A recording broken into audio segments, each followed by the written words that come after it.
The Ukrainian army is advancing further into the Luhansk region and deoccupying Ukrainian territories. Makiyivka, take it off, guys. They've been drawing all these Z letters. The armed forces of Ukraine have already taken full control of a number of settlements in the region, the head of the Luhansk Regional Military Administration, Serhiy Haidai, said. Ну що ж, а зараз же офіційно. Well, now officially the deoccupation of the Lugansk region has begun. Several settlements have already been liberated from the Russian army, and the armed forces of Ukraine are already raising the Ukrainian flags there. Let's keep moving on. Over the past 2 days, the armed forces of Ukraine have liberated at least 8 settlements in the Kherson region and advanced several dozen kilometers, the General Staff reported. The settlements of Любимівка, Хрещенівка, Золота Балка, Білявка, Українка, Велика and Mala Oleksandrivka and Davidov Brid were liberated from the occupier and stabilized. And this is far from a complete list. Our warriors do not stop, and it's only a matter of time before we oust the occupier from all our land. Dozens of settlements have already been liberated from the Russian Shem referendum this week alone.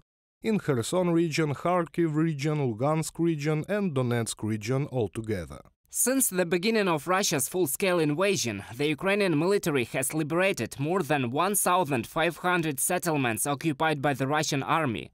Half a thousand settlements have been completely demined. Critical infrastructure and communications are being restored in the liberated areas. The gas supply has already been restored in 67% of settlements. Electricity is supplied to 976 settlements.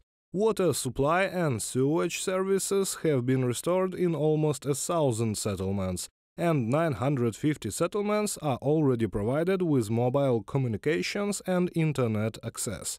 Work on the restoration of critical infrastructure and other facilities in the liberated territories continues.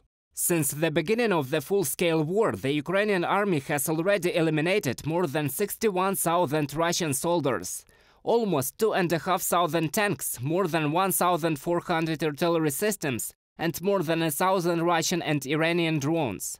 The Ukrainian military is not only retaking occupied territory, but also capturing trophy equipment and ammunition.